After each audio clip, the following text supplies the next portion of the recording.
சென்னை மணலியைச் சேர்ந்த பாலாஜியும் அவரது நண்பர்களும் ஆன்லைன் ட்ரேடிங் நிறுவனத்தில் 90 லட்சம் ரூபாய் வரை முதலீடு செய்து பணத்தை இழந்ததாக சென்னை காவல் ஆணையர் அலுவலகத்தில் கடந்த 2022ஆம் ஆண்டு புகார் அளித்திருந்தனர். சென்னை ஈக்காட்டு தாங்கல் கலைமகள் நகரில் செயல்பட்ட அன்னை கேபிட்டல் சொல்யூஷன் நிறுவனம் ஆன்லைன் ட்ரேடிங் மூலம் அதிக லாபம் பெறலாம் என விளம்பரம் செய்துள்ளது. அதை பார்த்தே அவர்கள் முதலீடு செய்துள்ளார். இந்த விவகாரத்தில் மத்திய குற்றப்பிரிவு ஆவணங்கள் மோசடி தடுப்பு பிரிவு போலீசார் வழக்கு பதிந்து விசாரணை மேற்கொண்டனர்.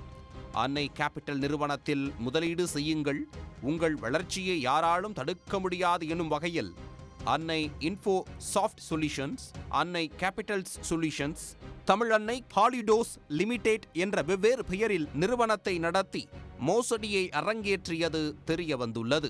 வாடிக்கையாளர்கள் முதலீடு செய்யும் 1 லட்சத்தை ஆன்லைன் ட்ரேடிங் மற்றும் கிரிப்டோ கரன்சியில் முதலீடு செய்து மாதந்தோறும் 17,000 ரூபாய் பணமாகவும், அதை அடுத்து 12 மாதங்கள் முடிவடைந்தவுடன் முதலீடு பணத்தை இரட்டிப்பாக்கி தருவதாகவும் ஆசை வார்த்தைகள் கூறியுள்ளனர்.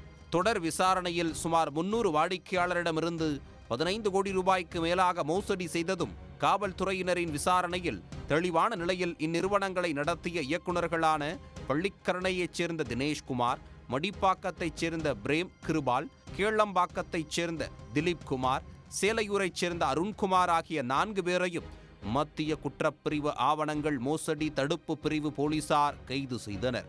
மேலும் நடத்திய விசாரணையில் தினேஷ்குமார் மற்றும் அருண்குமார் ஆகியோர் ஒரே கல்லூரியில் பொறியியல் படித்தபோது நண்பர்களாக மாறி டிராவல்ஸ் மற்றும் ரியல் எஸ்டேட் தொழில் செய்தது தெரிய வந்தது.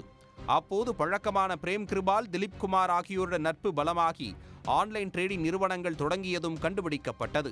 கைது செய்யப்பட்ட 4 பேரும் அந்த நிறுவனங்களின் இயக்குநர்களாக செயல்பட்டு இணையதளங்கள் வாயிலாக தங்களது நிறுவனத்தை விளம்பரப்படுத்தி அதன் மூலம் வாடிக்கையாளர்களிடம் பணம் பெற்று மோசடி செய்துள்ளனர். மேலும் நிறுவனத்தில் அதிகப்படியான ஆட்களை சேர்ப்பதற்காக முகவர்களை வெளிநாட்டிற்கு சுற்றுலா அழைத்துச் சென்றதும், பொதுமக்கள் அவர்கள் மூலம் முதலீடு செய்தால் அதற்கேற்ற அதிகப்படியான கமிஷன் தொகையை முகவர்களுக்கு வழங்கி வந்ததும் விசாரணையில் தெரிய வந்துள்ளது. கோட் சூட் அணிந்தால்தான் மக்கள் நம்பி பணம் முதலீடு செய்வார்கள் என்று மோசடி கும்பலின் தலைவன் திலீப் குமார் தன்னை கிரிப்டோ கரன்சி நிபுணர் என கூறிக்கொண்டு பல்வேறு ஊடகங்களில் தோன்றி புகழ் வெளிச்சத்தை பெருக்கிக் கொண்டதும் விசாரணையில் வெளிச்சத்துக்கு வந்துள்ளது. பொதுமக்களிடமிருந்து மோசடி செய்த பணத்தில் சென்னை உள்ளிட்ட தமிழ்நாட்டின் பல்வேறு மாவட்டங்களில் நிலங்கள் வாங்கியதோடு சொகுசு வாழ்க்கையும் நடத்தி வந்துள்ளனர். இந்த நிலையில் கைதானவர்களிடமிருந்து தங்கள் பணத்தை மீட்டுக் கொடுக்குமாறு பாதிக்கப்பட்டவர்கள் வலியுறுத்தியுள்ளனர். உடனுக்குடன் செய்திகளை தெரிந்து கொள்ள சன் நியூஸ் பெல் ஐகானை கிளிக் பண்ணுங்க.